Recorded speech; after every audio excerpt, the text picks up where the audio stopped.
encourage your soul, enlighten your mind, and empower your faith.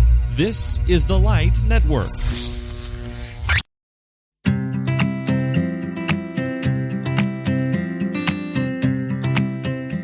Hello and welcome to Preachers in Training. This is the podcast on which we discuss all things preaching and ministry. We're coming to you on location at the Opryland Hotel in Nashville, Tennessee, where Lads to Leaders is currently taking place.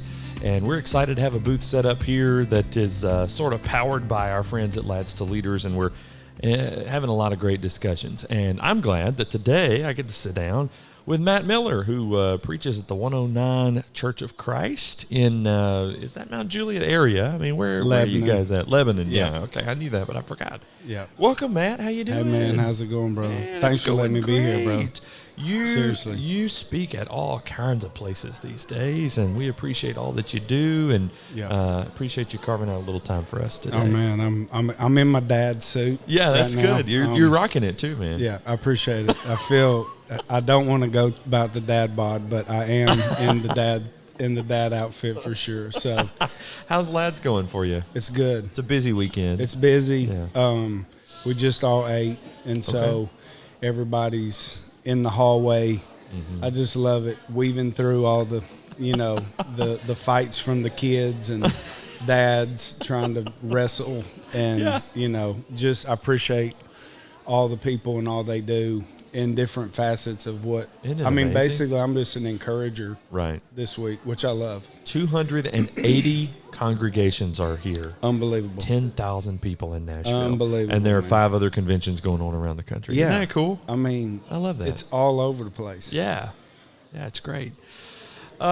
Recent studies are indicating, at the beginning of the year, we're in April now, but near the end of last year and the beginning of this year, we started looking at some of the trends for 2025, things that were being projected for the times that were to come. And some of, these people do these religious studies, and it's sort of a broad kind of thing. It's all of quote-unquote Christendom. And they were saying that basically evangelism is non-existent among, Protestant churches, as they would call it. I like to hope that the number for us would be different, just in the Lord's church. I'd like to think it would be better. But on today's episode of Preachers in Training, we're just asking, is your evangelism on life support? And I thought we could talk a little bit about evangelism today. Mm-hmm. It seems to be a topic near and dear to your heart. I love it. Oh, man. It's this past Sunday, we baptized a girl named April Grissom, and she's got cancer and some struggles, but she came down Sunday morning, and I mean, it never gets old seeing somebody added to the body. Right. Man, right. It's a good reminder too, especially like I think on a Sunday morning, it's really good for the brethren to see like what we're supposed to be about. Yeah, that's it. It's a reminder. Preacher is certainly a biblical term. So is evangelist, and maybe that gets a little more to the point of what we're trying to do. But in addition to that, we're not the only people. The guy who stands in the pulpit isn't the only guy who's supposed to be doing evangelism in our churches. I wonder why I've often felt, and see if you agree with this. I wonder why we are not evangelizing maybe more than we do. And I wonder if we just overcomplicate it a little bit. Yes. Do you feel like that? Big time. Okay. Well, a lot of times I hear the statement that, well, I don't know enough, or I'm not sure what they're going to say if I ask this question. Or, right. And I mean, the reality is, and what I usually try to talk about is that actually works to your benefit, because that allows you to have another study. Yes. When you find yourself, and if you're open about it and honest, then that person will connect with you even more so, because they're like, well, wait a minute. They're not trying to act like they know everything, but I can see this desire that the Bible is the truth and it's the way. I've had that so many times where I've talked to people, especially early on in trying to, encourage people to obey the gospel. They would ask me a question, and I would say, that's a really good question, and I don't even know the answer to that. But why don't we the next time we meet, and I would laugh and say, that means we got to meet again for another Bible study. Yeah. I'm going to have the answer, and then we'll talk about it.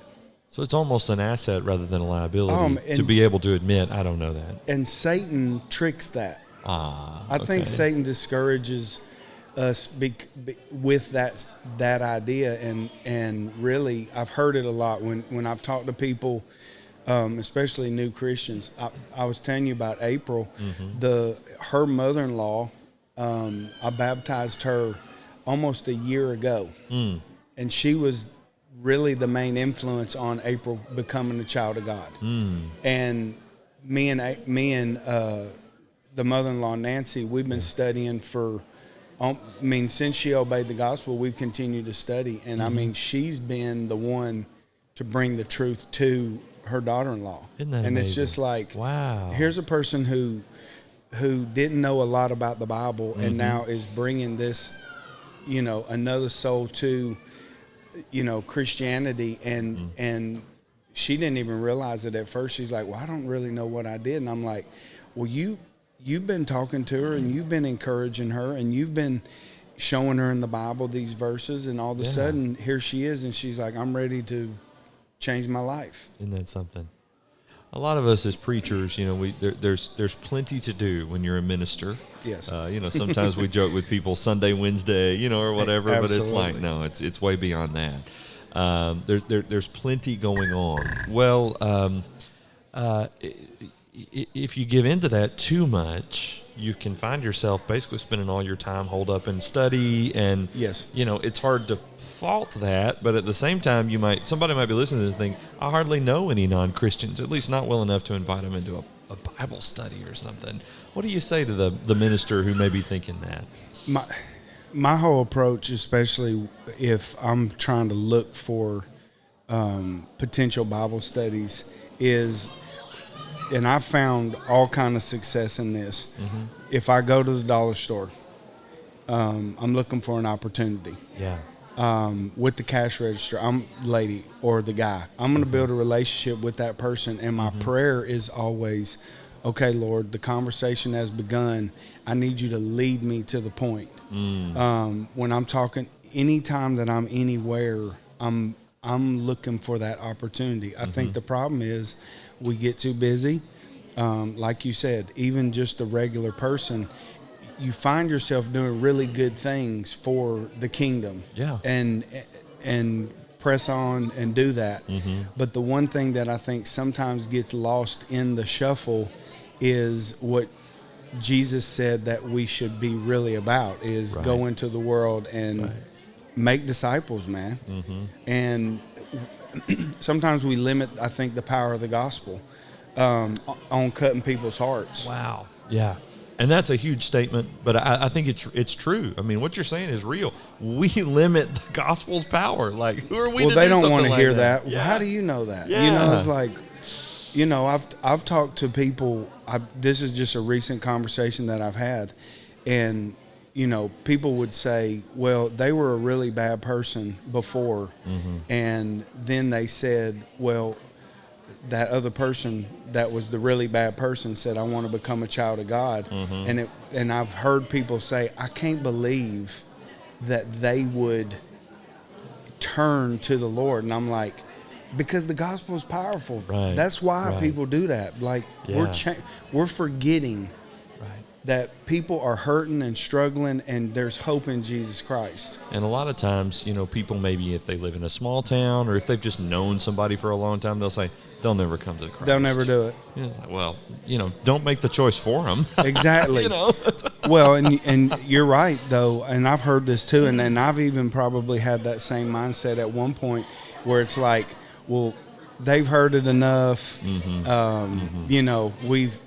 I've tried enough, and I just don't think they're going to be receptive to it. But I've had people that, I'll just say this story. This is a side story, but this is all about evangelism. Okay. I was trying to get my hair cut. I like a bald fade. That's what I love. Okay. I had a lady that was cutting my hair that could not do a bald fade, but I felt bad because I didn't want to leave her. Okay. Well, the Lord allowed me an opportunity to leave her because she was going to quit cutting, and I went to this other guy. Well, when I went to this other guy, I could tell he was searching, and he was really good at cutting hair. So he's been cutting my hair for 10 years, but probably about a month in, he wanted to talk about religious things, and I thought, I'm about to baptize this boy. I just knew it. I felt it. Okay. I wasn't being prophetic. I just felt it in my heart. Yeah. It took me about 6 years. 6 years. And he obeyed the gospel. Wow. So through haircuts? I mean, did you only see him when you're getting your hair cut? Every Friday I'd come there. Okay. And every Friday he would always bring some type of question. We would journey off on things. Yeah. Other people in the barbershop will be talking about it too.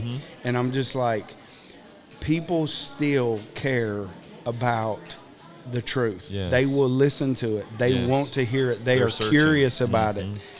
They want somebody to give them information about the Bible. And I mean, I've heard people be negative about it and say it's just a played out book, like that doesn't pertain to me. And I've had people that I've talked to over the years, and I say, well, have you ever truly given the Bible a try? Because if you actually apply the things that the Bible says to your life, then you'll see a difference automatically. So I just love giving people the truth, and I love trying to equip, especially now at 109. I get to co-minister with Wayne, and it's a blessing to me because it allows me to do some different things as far as mentor stuff and dealing with the young adults some, and trying to mentor and disciple some of those guys, and for them to understand you can do the same thing too. Wow. Like you can go and talk to somebody about Jesus, and they will listen and they will hear it. Yeah. So I think we get lost in it. Yes. Yeah. Out of sight, out of mind almost. Out of sight, out of mind. I love the way you said there's this presence of mind for you. I'm sure this mic is giving you trouble today, isn't it? What is wrong with it here? Let's tighten this up. There we go. Now let's see about that.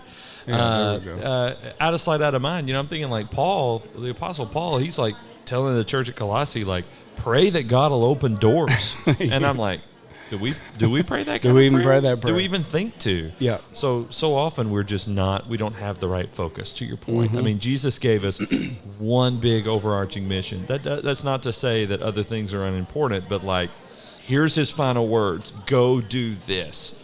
And some way or the other, it seems to me that everything we do, tangentially or directly, ought to be focused through that. Yep. That lens in some Well, way. and like you said, I mean, a lot of times we do get busy in things, and we're trying to do this project, or we got this building that we're trying to build for blah blah blah. What? And all of those things I think are valid and good, right. And I think that the tendency though is that when we start doing all of those things, we lose sight of the outside world, and we become not necessarily intentional, but we become very inward. And then all of a sudden, when you do get an outsider, you don't know how to act towards it. Yeah. That's because right. they're not exactly like they need to be. Yes. And they're not as polished as somebody else would think they need to be. And I think that it's always a good reminder that when somebody comes to Christ and they are a new Christian, they're a babe. Yes. They don't know. No. And I think sometimes that, I don't have any really case in points on that, but I do see the tendency of there is this uncomfortable, you're stepping kind of in my club, and I don't really want you here because you're different. Like, you don't have it all figured out. Like, you should have came up out of the water and had all the things worked out. Right. I don't really have time to deal with you. And I think that's the reason why people get scared to evangelize, because now all of a sudden you're going to have to put in some work. Yes. Jesus said, baptize them and teach them. Yes. We want to baptize them, but we don't want to do no teaching. That's hardly. right. Yeah. And not that this is not a knock on the church. I just think it becomes we say that we're doing the Lord's work, and we are. But when it comes to that point, that becomes some hard work, because now you're having to be patient. Right. You're having to use the fruit of the Spirit. Yeah. You know, like you're having to actually apply it on somebody. And maybe they are struggling with, you know, the instrumental music thought, or they are struggling with, you know, disconnecting from the world, and maybe they are addicted to some type of alcohol or drug. Like, people aren't coming out of the water and then they're completely fixed. It'd be awesome if that's the way I'm it like, worked. what? But it doesn't. Like, if that was it, man, I'm like, you're up out of the water, dude. You're good to go. You're good. Like, you don't have any more problems to worry about. I remember I baptized, like, it was 6 guys, ended up being 6 guys at where I worked. This was early on when I was a Christian. I was so fired. I mean, I still am, but I was so fired up, dude, to tell somebody about Jesus, man. And the thing that got me was I baptized these guys, and they just saw that energy that I had every day, which was different than it was before when I was at work. And so they continue to have some struggles. And I remember one guy in particular, and there was a couple after that in a different way, but they came up to me and said, they made this statement: I thought when I became a Christian, all my problems was going to go away. And I'm like, dude, the battle just has begun, man. In some ways, it creates and new it's going to create challenges. I don't know if I'd say problem, but for yeah, sure. Challenges. Yeah. Because now you're having to deny yourself. Right. And I think back on those early days of me becoming a child of God and trying to disciple these guys, and I do feel, you know, not bad, but I didn't know what I know now. Okay. And, you know, not that I have regret, but I think that studying to show yourself approved is something special. And if you've been in the church for a long period of time and you understand the stories and you understand the basic principles of Christianity, then you're going to be able to actually disciple people. Yes. Yeah. And don't let Satan fool you on that. Good. That sort of brings up another area of thought. I mean, sometimes we view evangelism as though some people are kind of gifted with it and some people aren't. You know, some people can teach and some people, you know, can't. I want to know what your thoughts on that are, especially as that relates to the Great Commission. And then also, you know, we're thinking about it, and you just brought this up, like there's a teamwork aspect to some of this. And so we may have different roles in evangelism, but we can all do evangelism. I don't know. What are your thoughts? Well, just the case in point with April and Nancy. Nancy is somebody who didn't know anything about the Bible, really. Here's what she knew: that Jesus is the Christ, and he's the Son of God, and that she needs him. Yeah. Okay, so we begin this journey, and we're studying and we're talking, and what has ended up happening was the connection that she had with the ones that invited her to come.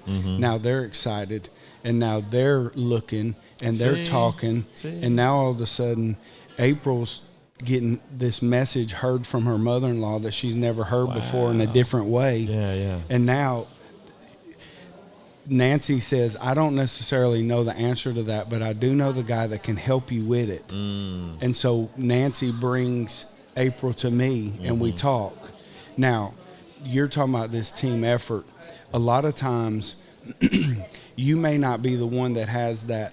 I can take you from Genesis and weave the whole story of the Israel nation coming out of Egypt, you know, the separation of the kingdoms, like all the prophets and the way they talk to the northern kingdoms, and none of those northern kingdoms, you know, kings were ever, you know, obeyed God. And, you know, I may not be able to tell you about Jeroboam and Rehoboam in depth, but I know somebody who can. But here's what you can do.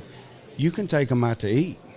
And you can just be a friend to them, and you can just be an encourage. Like, so all of that with a view toward helping them come to know Jesus. All better. with the view of saying, you know what, there's a reason why I'm here, and I'm watering on a seed.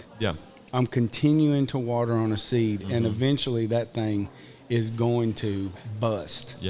I got I've told this story before, and it's a very encouraging one to me. There was a guy who he was in the church and then he left, and for 40 years he was out. 40 years. 40 years. Now his wife was, he started to come, and me and him got to be good friends, and we got to talking, and she said, I don't know if he'll come to the Lord or not, but he enjoys talking to you. And I said, well, you just keep encouraging him, you keep bringing him, you keep inviting him, and you keep doing all those things. So I'd talk to him. I wouldn't really necessarily talk deep Bible. He said he appreciated my lessons and stuff like that. So probably 2 years go by, and all of a sudden he's got a doctor's appointment. Now, he's faced with a situation that scares him. Now, we've been waiting for a moment. Yes. And we've been talking about it. Hey, there's going to be a moment that hits. Keep praying, keep thinking. And I've got other people that are praying. Sometimes your involvement in the evangelism part is being the prayer warrior. That's a good point, yeah. So, and how are you going to say that prayer warrior is not as effective as the person speaking the truth? Because all of us are working for one purpose. So if I've got 7 people praying for a specific person and praying that the Lord will open the door, and then he says to me, hey, I need you to come over, I need to talk. And I'm like, okay. And this is a rough guy. I mean, this is a tough dude. Like, he ain't emotional. So I'm going over there, and he's in the garage, and he's got his head down, and I said, what's up going on, brother? Like, you okay? And he's like, I'm not okay, man. Like, I don't know what this scan is going to say. And it's kind of got me, unsure about some things. And I said, well, what are you talking about? And he said, I need you to tell me about baptism. And his wife was sitting in the meeting, and I seen her collapse in what is happening? Wow. Well, 15 minutes later, he says, well, I want to be baptized. And I said, let's do it. And he said, well, what we need to do? And I looked over. I said, well, there's your pool right there. He said, let's go. I mean, ripped his shirt off. He's ready to go into the water. Ready to be baptized. He's like the Ethiopian eunuch, man. And he's been listening to your preaching for all these years. And, I mean, he was ready. He was gone out of the church for 40 years. Yeah. Came back and was just listening. Right. It took just a little bit. A lot of people were praying for him. For the moment. Some of them loving, maybe for 4 encouraging decades. him. Exactly. Yeah. You had a lot of people that were involved in this, and I'm saying that because back to that point we originally talked about, sometimes we limit the power of the gospel, and that's shame on us for that. Right. I mean, good point. It is dynamite. I mean, that's what Paul said it was. It's dynamite. Yeah. I mean, it will blow your world completely up, man. I like that. Yeah. It's changed my life forever. Yeah. It has completely created a new path that I never thought I could be on, and it's allowed me to be able to try to equip other people to say, it ain't just me. It's God working through you. Will you allow him to use what you have to change somebody else's life? Good point. Because we get so caught up in, I got to do this program and I got to do that program. And again, I love those, and I'm not even trying to knock them. Right. But you can talk to your coworker. You can invite them, and if they don't come, you can still love on them, and you can still water on that seed you plant, because there's going to be one day when they're down, when they're out, when they're ready. And you can seize the moment. Yeah. Will they think of you? Well, I know somebody who can help me in this Will situation. they think of, exactly, man. Yeah. There's this book, Neil Pollard introduced it to me back a few years ago, called Bring, Teach, Keep by Chuck Anderson and John Furness. Yeah. And it sort of speaks to what you're talking about. I mean, don't minimize what you can do. And if you're given an opportunity to walk through a door, be willing to walk through it. But at the same time, maybe another brother or sister in Christ, it has the open door in front of them. You can support that. Or maybe the door is there, it's not open yet. You can pray for that door to open. And let that be a collective thing, and kind of take ownership of that. Not like horning in, but just take ownership of evangelism in your community? I think sometimes talking about this, people want to be that final blow. They want to be the one that gets the final, let's do it, I want to become a Christian. And if they're not that, then they're saying, well, I wasn't involved. And really I wasn't effective. And it's like, no, what you've done is you've allowed God to use you as the vessel along the way on this journey, and don't think he won't use you again.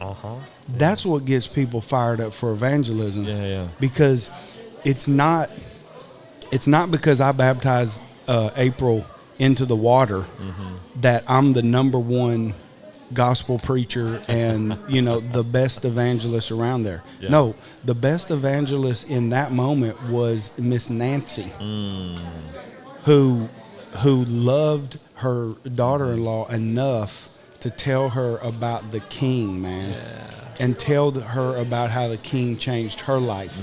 Now, if I got 6 or 7 people along that journey that are telling the same thing to her, now that's building ammunition to say, I don't know about all this Jesus. I've heard about this religious stuff, but these people are talking about something, and I see a difference in their life. And so I think sometimes my prayer, especially for the brethren, is that we, you talk about this as your evangelism on life support. Sometimes my prayer is, Lord, never let me forget what I'm supposed to do. And that's to love you and to love other people. And never let me forget what you told me to do. And that was go tell somebody about the good news. And for all of us to have that same mindset.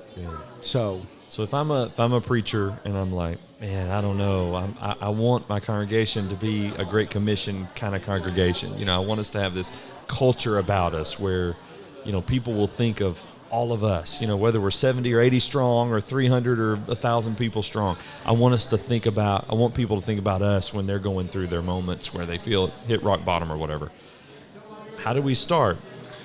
Here's what I think, and I was just thinking about you asking me this, and I would love to try this myself, especially even in my Bible class.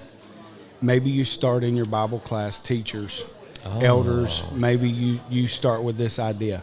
Why am I, or why do I feel like I am not equipped to evangelize? And actually gather the information and then read it off. Now, once you hear that information, now you got a pulse on where people are at. And a roadmap for how to take them there. And now we can start attacking what's happening. But if you just take a general thought and say, well, I think the congregation is this way or that, and you don't really know. And maybe you ask the whole congregation, I don't know what that looks like, but if you could get a pulse on where people are at with evangelism and, where they think about it, I think that will be able to tell you, especially in your congregation personally, if you care about evangelism, like if you want souls to be saved, don't tell me that a little country church that you feel like there ain't a lot of people around, don't tell me that God can't move up in that place. Good point. The power of the gospel is the power of the gospel. And there is people that are in the grocery stores, in your community, that will hear it. But you've got to be willing to figure out ways to make that happen. But if you don't know the weakness of the people and the way they feel about it, you never can address what you need to preach on, what you need to talk about, how you need to help them. Maybe you need to take them to 1 Corinthians 12 and you need to talk about, the abilities that you got. Maybe you need to take them to Romans 12 and talk to them about, we're all, one body, but we got different moving parts. And we've got, maybe it's just equipping them with what your strength is and how you can be effective in it. And I think one major thing that I would say is stay humble. Good. Like, don't boast and brag about all the things that you've done, especially in the kingdom, or have that type of attitude, because once that attitude gets out in amongst the people, they're not interested in that. Yes. And they don't want to be a part of it. That's right. Yeah, that's a good point. And do you blame them? Exactly. I'm like, no, I'm out on that, man. Like, do you, brother? Like, do you, man? You know, you obviously got it all figured out. I'm a glass half full kind of guy. I'm more of an optimist kind of guy. For sure. I understand that maybe the numbers may trend, and I mentioned some of those research, in Christendom or whatever at the top of the show. It may be that we're not as evangelistic as far as people who claim to be Christians as we ought to be. I am convinced, though, this is my optimism coming out, that it's not because people don't want to be. For sure. It's just because they don't know how. They don't know how. Yeah. They're not equipped. We don't feel confident. That's it. They're not equipped. Yeah. And really, I think just the mental understanding. A lot of times I talk to people and say, how come you feel like you can't evangelize? And they'll give this, and I'll say, okay, well, then let's talk about it. That's right. And we start talking about, I'll say, let me just give you some quiz questions on the history of the Bible. And then we start asking them, they're like, they know every answer. Yes. I'm like, brother, you know the answer better than me. You're ready. Like, man, you need to preach next Sunday, brother. It's like, but even giving them that confidence to know is now becoming a game changer, because when those disciples left and went out into the world, they knew who the Messiah was. Mm-hmm. I mean, Peter and John said it. You can beat us. You can throw us in jail. Yeah. It doesn't matter what you do. I cannot stop talking about the hope that's within me and what I've seen and what I've heard. Yeah. Well, I'm saying the same thing. Mm-hmm. Like, well, how can I say that, and how come you're not able to say that? Well, is it because Satan has tricked you into believing that you don't have an ability that you really have? Yeah. Or are you just not equipped and you need the information to learn how to be that vessel? Mm-hmm. That's what I'm saying. At least taking some type of notes to get and collaborate and figure out what it looks like to help equip the saints. Yeah. Brother, I love this topic, man. Thanks for letting me talk about this, dude. Oh, man, this is my jam, bro. Yeah, well, good. This is my jam. You're helping to there's a fire in you that is contagious, and man, I'm grateful. Appreciate it. I'm grateful for that. Yeah, bro. Man. Thank you for who you are and for carving out a little bit of time for us here during a very busy weekend. We appreciate you. God bless you, brother. Appreciate what you do. I appreciate the network, man. Oh, thank you. Yeah, and we're excited to get to be here at Lads to Leaders as well. It's a lot of fun. Thank you for being a part of this edition of Preachers in Training. Remind you that we have brand new episodes, that release every Thursday from TheLightNetwork.tv and also from our podcast partners. You can subscribe in your favorite podcast app. Leave a nice rating and review and share it with somebody that you love if you feel like that's a worthwhile thing to do. Check us out on YouTube as well. Let's go preach the word. Preach the word, baby.